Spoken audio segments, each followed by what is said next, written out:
हरे कृष्णा। तो कैसे हैं आप सभी लोग। एक बहुत ही सुंदर श्लोक सिर्फ आपके लिए। श्लोक जरा ध्यान से सुनिए। अहो बत ममानात्मयम् मंद भागस्य पश्यतः भवच्छिदः पादमूलम गत्वा याचे यदंतवत्। अहो, मैं बड़ा ही दुर्भागा हूँ, मेरी मूर्ता तो देखो। मैंने संसार बंधन का नाश करने वाले श्री हरि के चरण कमलों में उपस्थित होकर वैष्णवी दीक्षा प्राप्त करके भी नश्वर पदार्थों की प्राप्ति के लिए ही संकल्प किया। कितना सुंदर श्लोक, जिसमें ध्रुव महाराज कह रहे हैं कि मैं बड़ा ही दुर्भागा हूँ। क्यों?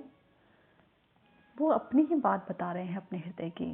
कह रहे हैं कि चिंतामणि मुझे हाथ लग गई और मैंने उसे चिंतामणि ना समझकर केवल मात्र एक चमकने वाला कांच का टुकड़ा ही समझा। श्री भगवान ने मुझ पर प्रसन्न होकर मुझे दर्शन दिए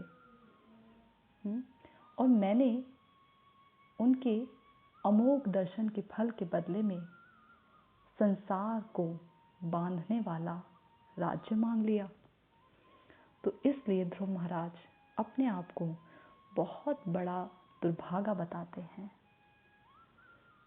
कहते हैं कि मेरी मूर्ता तो देखो कि मैं कितना मूर्ख हूँ।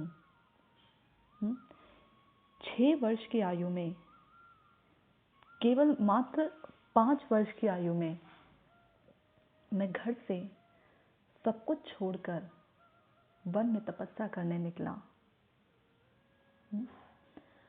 और मैंने केवल सूखे पत्ते खाकर तपस्या की। दूसरे महीने में वो भी छोड़ दिया। जल लिया, तीसरे महीने में उसे भी छोड़ दिया। चौथे महीने में केवल वायु ग्रहण करके तपस्या की। 5वें महीने में तो ये सब कुछ छोड़कर केवल श्वास भर लिया। मात्र श्वास पर ही अपने प्राणों को जीवित रखा। और वो परम भगवान, जिन्हें बड़े बड़े मुनि वृंद, ऋषि अष्टांग योग ध्यान द्वारा भी सैकड़ों वर्ष तक तपस्या करने के बाद भी प्राप्त नहीं कर पाते, उन भगवान ने मुझ पर दया करके मुझे दर्शन दिए। और मैंने जो है उन भगवान से अपने लिए केवल संसार का बंधन ही चाहा। जो संसार का बंधन बहुत ही मुश्किल से छूटता है, जिसे शास्त्र छुरस से धारा कहकर के पुकारते हैं। ये जो संसार है एक छुरी की धार के समान बड़ा ही तीक्ष्ण है, बहुत दुखकारिणी है, दुरत्या है, जिसे पार पाना असंभव है। भगवत ज्ञान के बिना इस संसार से पार होना असंभव है। जो बड़ी ही मुश्किल से ये संसार बंधन का नाश होता है। बहुत जन्मों के बाद बड़े बिरले ही किसी महात्मा को ये समझ में आता है कि वासुदेव ही एकमात्र कारण है। भगवान स्वयं ये कहते हैं कि मनुष्याणाम सहस्रेषु कश्चित् यतति सिद्धये यततामपि सिद्धानाम कश्चिनाम वेत्ति तत्वतः। असंख्य जीवों में कदाचित कोई मनुष्य होता है, हजारों मनुष्यों में कोई कल्याण सिद्धि के लिए यत्न करता है और हजारों सिद्धों में कोई मुझसे यानी मेरे भगवत स्वरूप से अवगत होता है। ऐसा भगवान स्वयं कहते हैं। मैंने उन्हीं भगवान को अपने हृदय में नहीं बल्कि साक्षात अपने सामने उपस्थित खड़ा पाया।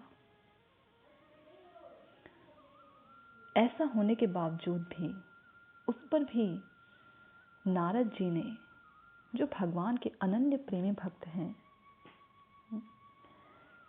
जिनके लिए ये कहा जाता है कि भव द्विधा भागवतास तीर्थीभूता स्वयं प्रभो तीर्थि कुर्वन्ति तीर्थानि स्वान्तस्थेन गदाभृता।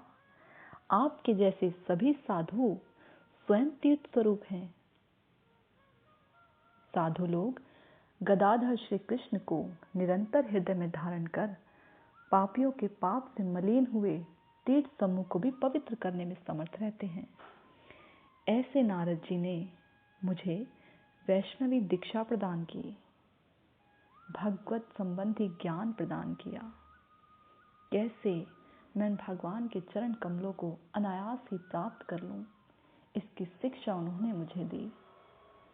तो भी दीक्षा और शिक्षा लेने के बाद भी मैंने केवल और केवल उन भगवान से नश्वर पदार्थों की प्राप्ति के लिए ही संकल्प किया कि मेरे हृदय में ये बात रह गई थी कि मुझे अपने पिता से भी ऊंचा उन्नत राज्य चाहिए। और श्री भगवान जो अपने भक्तों पर अत्यंत ही वत्सल रहते हैं, उन भगवान ने मुझ पर कृपा करके मेरे हृदय की उस इच्छा को पूरा किया। वास्तव में मैं बड़ा ही मूर्ख निकला, क्योंकि मैंने चिंतामणि हाथ में लग जाने के बावजूद भी उसे खो दिया, है ना सही बात। कुछ हम भी तो ऐसे ही हैं जिन्होंने मनुष्य जीवन धारण किया और मनुष्य जीवन धारण करने के बाद बड़ी मुश्किल से किसी संत की कृपा से हमें ये महसूस हुआ, हमें ये पता लगा कि इस मनुष्य जीवन का क्या उद्देश्य है। उसके बावजूद भी हम इस तीक्ष्ण संसार जो एक छुरे के समान अत्यंत ही तेज है, उसको प्राप्त करने के लिए दिन भर दिन लालायित रहते हैं और अपने जीवन के अनमोल क्षणों को यूं ही गवा देते हैं जो भगवत श्रवण, कीर्तन और चिंतन में बीतना चाहिए। तो हम भी तो दुर्भागे हुए, है ना सही बात।